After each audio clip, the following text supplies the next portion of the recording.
అధ్యక్ష, దేశంలో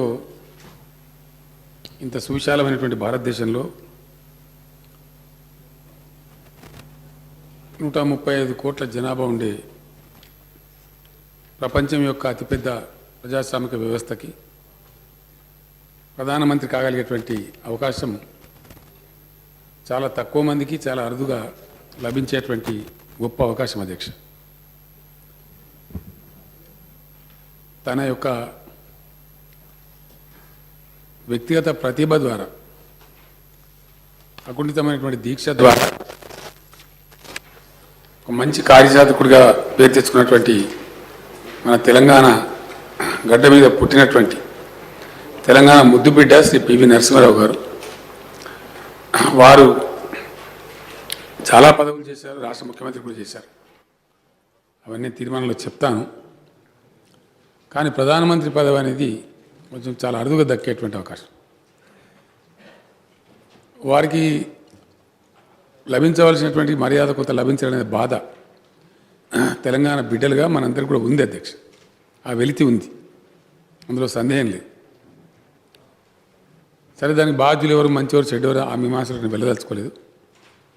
కానీ వారు శత జయంతి ఉత్సవాలు జరుగుతున్న సందర్భం ఇది. పివి మన టీవీ అని తెలంగాణ మొత్తం చెప్పుకుంటున్నటువంటి సందర్భం. ఈ సందర్భంలో కేంద్ర ప్రభుత్వాన్ని వారికి భారతరత్న బిరుదు ప్రదానం చేయాలని చెప్పి డిమాండ్ చేస్తూ తీర్మానం తమ అనుమతి అధ్యక్ష. అపార రాజనీతిజ్ఞతకు పర్యాయ పదంగా నిలిచిన మేధో సంపన్నుడు, బహుముఖ ప్రజ్ఞాశాలి, బహుభాషా కోవిదుడు శ్రీ పివి నరసింహారావు నూతన ఆర్థిక సంస్కరణలు ప్రవేశపెట్టి సంపన్న భారతదేశం రూపొందడానికి బాటలు నిర్మించిన అసాధారణ నేతగా, స్థితప్రజ్ఞుడిగా ఆయన చిరకీర్తిని పొందారు. భారత పూర్వ ప్రధాని శ్రీ పివి నరసింహారావు గారి శత జయంతి దేశ చరిత్రలో ఒక విశిష్ట సందర్భం. తెలంగాణ అస్తిత్వ పతాక, ఆత్మగౌరవ పతాక అయిన పివి నరసింహారావు గారి శత జయంతి ఉత్సవాలను సంవత్సరం కాలం పాటు ఘనంగా నిర్వహించడానికి తెలంగాణ ప్రభుత్వం సంకల్పించింది.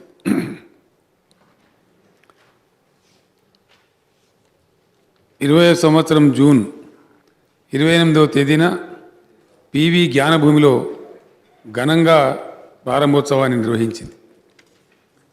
ఈ శత జయంతి ఉత్సవాల నిర్వహణ ద్వారా పివి నరసింహారావు గారు దేశానికి చేసిన సేవలను ప్రజలందరూ ఉజ్వలంగా స్మరించుకునేలా చేయాలని తెలంగాణ ప్రభుత్వం ఆశిస్తున్నది.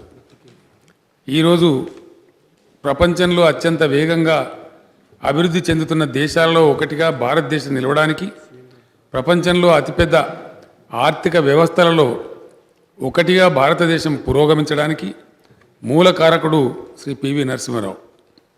దేశ ప్రధాని పదవిని అధిష్ఠించిన మొట్టమొదటి దక్షిణ భారతీయుడిగా, తెలంగాణ ముద్దుబిడ్డడిగా చరిత్ర సృష్టించిన ఘనుడు శ్రీ పివి నరసింహారావు. అందుకే ఇది పివి మన టీవీ అని తెలంగాణ సగర్వంగా చాటుకుంటున్న సందర్భం. ఆధునిక భారతదేశ చరిత్రను మలుపు తిప్పిన నాయకులు ఇద్దరు అధ్యక్ష. ఒకరు స్వాతంత్రానంతర తొలి రోజులలో నవీన భారత నిర్మాత, మోడర్న్ ఇండియా బిల్డర్ కింద శ్రీ జవహర్లాల్ నెహ్రూ గారు. రెండవ వారు గ్లోబల్ ఇండియా నిర్మాతగా శ్రీ పివి నరసింహారావు గారు చరిత్రలో ప్రసిద్ధిగాంచిన విషయం అందరికీ తెలుసు అధ్యక్ష.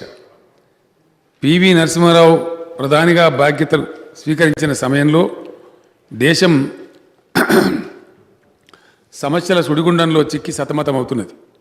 దేశ ఆర్థిక పరిస్థితి అధోగతిలో ఉంది. సోవియట్ అమెరికాల నడుమ ప్రచ్ఛన్న యుద్ధం ముగిసి అమెరికా కేంద్రంగా ఏకధ్రువ ప్రపంచం ఏర్పడుతున్న సంధికాలంలో అంతర్జాతీయంగా అనేక మార్పులు చోటు చేసుకుంటూ ఉన్నాయి. కాలానుగుణంగా, పరిణామశీలంగా ఆర్థిక దృక్పథంలో మార్పులు తేవాల్సిన ప్రత్యేక పరిస్థితుల నడుమ దేశం నిలబడి ఉన్నది. ఇంకో దిక్కు పంజాబ్లో వేర్పాటువాదం బుసలు కొడుతోంది. కాశ్మీర్లో ఉగ్రవాదులు మారణహోమం కొనసాగిస్తున్నారు. వీటన్నిటితో పాటు మైనార్టీలో ఉన్న ప్రభుత్వానికి సారథ్యం వహిస్తూ రాజకీయ స్థిరత్వాన్ని నెలకొల్పాలి. కాలం విసిరిన ఇన్ని సవాళ్ల నడుమ తనదైన దార్శనికతతో ధైర్యంగా ముందడుగు వేశారు శ్రీ పివి నరసింహారావు గారు. నూతన ఆర్థిక సంస్కరణలకు శ్రీకారం చుట్టి అత్యంత సాహసోపేతంగా, వేగంగా, చాకచక్యంగా, సమర్థవంతంగా అమలు చేశారు. రాజకీయాలతో సంబంధం లేని ఆర్థికవేత్త శ్రీ మన్మోహన్ సింగ్ గారిని ఆర్థిక శాఖ మంత్రిగా నియమించి పివి గారు తన ప్రత్యేకతను చాటుకున్నారు. సరళీకృత విధానాలతో దేశ ఆర్థిక వ్యవస్థ గమనాన్నే మార్చివేశారు. లైసెన్స్ పర్మిట్ రాజును అంతం చేశారు. దేశాభివృద్ధిలో ప్రైవేట్ రంగం భాగస్వామ్యాన్ని పెంచారు. కూపస్థ మండూకంలా మారిన దేశ ఆర్థిక వ్యవస్థను ప్రపంచ ఆర్థిక వ్యవస్థతో అనుసంధానం చేశారు. అభివృద్ధి రేటు 0 అవుతున్న విపత్కర పరిస్థితి నుంచి దేశాన్ని బయటపడవేసి ఆర్థిక వ్యవస్థను పట్టాలెక్కించి పరుగులు తీయించారు. నేడు భారతీయ మేధావులు విదేశాలలో ఉన్నతోద్యోగాలు చేస్తున్నారన్నా, దేశానికి విదేశీ మారక ద్రవ్య నిల్వలు పెద్ద ఎత్తున సమకూరాయన్నా, ఈనాడు దేశానికి ప్రపంచం నలుమూలల నుంచి పెట్టుబడులు తరలివస్తున్నాయన్నా, స్వదేశీ కంపెనీలు విదేశీ కంపెనీలను కొనే స్థాయికి ఎదిగాయన్నా, ప్రభుత్వ రంగ సంస్థలలో సైతం పోటీతత్వం పెరిగిందన్నా, ప్రైవేటు రంగంలో ఉపాధి పెరిగిందన్నా, సగటు భారతీయుని జీవనశైలి ఎంతో మారిందన్నా, వీటన్నిటి వెనక పివి నరసింహారావు గారి దార్శనికత ఉంది. ఇది అందరూ ఒప్పుకొని తీరాల్సిన సత్యం. శ్రీ పివి నరసింహారావు గారు సంస్కరణలు అనే వృక్షాలను నాటితే ఈనాడు మనం వాటి ఫలితాలను అనుభవిస్తూ ఉన్నాం. అందుకే ఆయన నూతన ఆర్థిక విధాత, గ్లోబల్ ఇండియాకు రూపశిల్పి. భారత విదేశాంగ విధానంలో మేలి మలుపులు శ్రీ పివి దౌత్యనీతి ఫలితమే.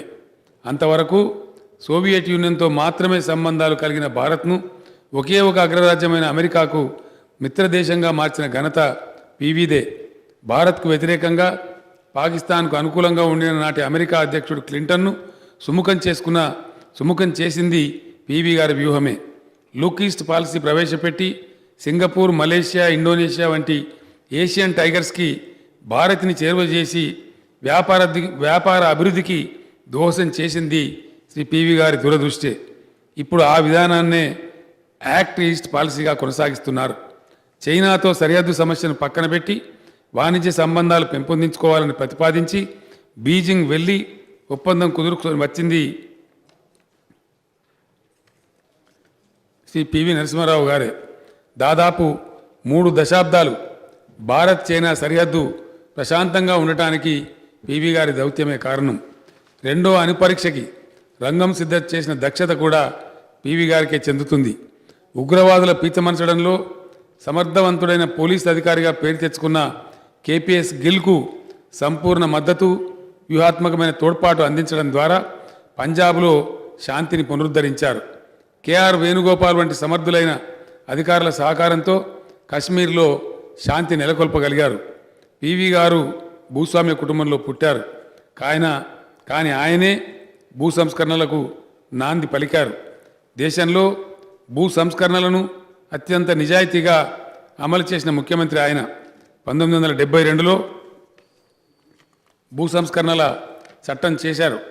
భూస్వామ్య వర్గం కన్నెర్ర చేసినా లెక్క చేయలేదు.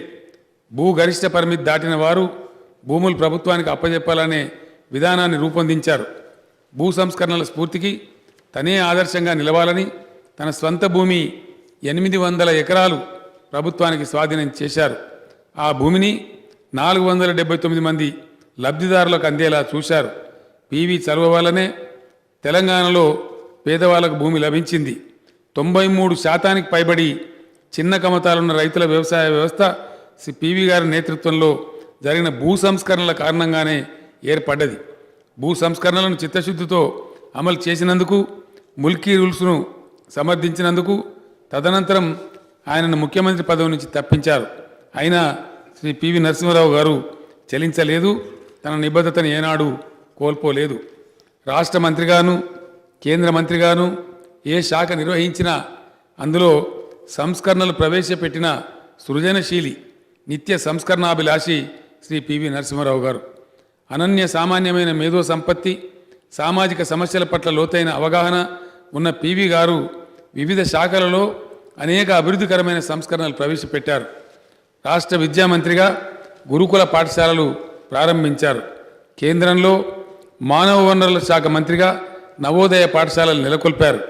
ఈ విద్యాలయాలు గ్రామీణ విద్యార్థులకు నేటికై ఉచితంగా ఉన్నత ప్రమాణాల విద్యను అందిస్తూ ఉన్నాయి. ఈ విద్యాలయాల్లో శిక్షణ పొందిన వారెందరో ఉన్నత స్థాయి పదవులు పొందారు, ఉన్నత ఉద్యోగాల్లో రాణించారు, నేటికి రాణిస్తూ ఉన్నారు. 7 నుండి 10వ తరగతి వరకు మధ్యన ఉండే తరగతులలో డిటెన్షన్ పద్ధతిని రద్దు చేశారు. పిల్లలు జీతగాళ్లుగా, బాల కార్మికులుగా, డ్రాప్ అవుట్స్గా మిగిలిపోతున్నారనే ఉద్దేశంతో మానవీయ కోణంలో ఆలోచించి ఆయన ఈ సంస్కరణలు చేశారు. అన్ని కోర్సుల అకాడమిక్ పుస్తకాలన్నీ తెలుగులో లభించాలనే ఉద్దేశంతో తెలుగు అకాడమీని నెలకొల్పారు. జైళ్ల మంత్రిగా బహిరంగ జైళ్ల విధానం ప్రవేశపెట్టారు. శిక్షార్హులలో, ఖైదీలలో పరివర్తనకు ఓపెన్ జైలు ఉపయోగపడతాని విశ్వసించిన మానవీయ మూర్తి శ్రీ పివి నరసింహారావు గారు. విదేశాంగ మంత్రిగా ఇజ్రాయెల్ను గుర్తించి ఆ దేశంతో ప్రప్రథమంగా దౌత్య సంబంధాలు నెలకొల్పారు. దేశీయాంగ మంత్రిగా, రక్షణ మంత్రిగా విధానపరంగా అనేక కొత్త పుంతలు తొక్కారు. అధ్యక్ష, పివి గారి వ్యక్తిత్వం ఒక సహస్రదళ పద్మం. అనేక కోణాలున్న సమున్నత వ్యక్తిత్వం. పివి బహుభాషా కోవిదుడు, మహోన్నత సాహిత్యవేత్త. బాలగంగాధర్ తిలక్, పండిత గోవింద వల్లం పంత్, కెఎం మున్షి, జవహర్లాల్ నెహ్రూ వంటి వారి సరసన లెక్కించదగిన అఖండమైన పాండిత్యం ఉన్నవాడు. తెలుగు, సంస్కృతం, మరాఠీ, కన్నడం, ఉర్దూ, పర్షియన్ మొదలైన భారతీయ భాషలతో పాటు ఇంగ్లీషు, ఫ్రెంచ్ వంటి విదేశీ భాషలలో కూడా అనర్గళంగా ప్రసంగించగలిగిన మహాపండితుడు. రాజకీయాలలో మునిగి తేలుతూనే కవి సామ్రాట్ శ్రీ విశ్వనాథ సత్యనారాయణ గారు రచించిన 1000 పడగలు అనే బృహన్నవలను హిందీ భాషలోకి సహస్ర ఫన్ పేరుతో అనుసృజించారు. అందరూ 1000 పడగల నవలకు పివి గారు చేసింది అనువాదం అనుకుంటారు, కానీ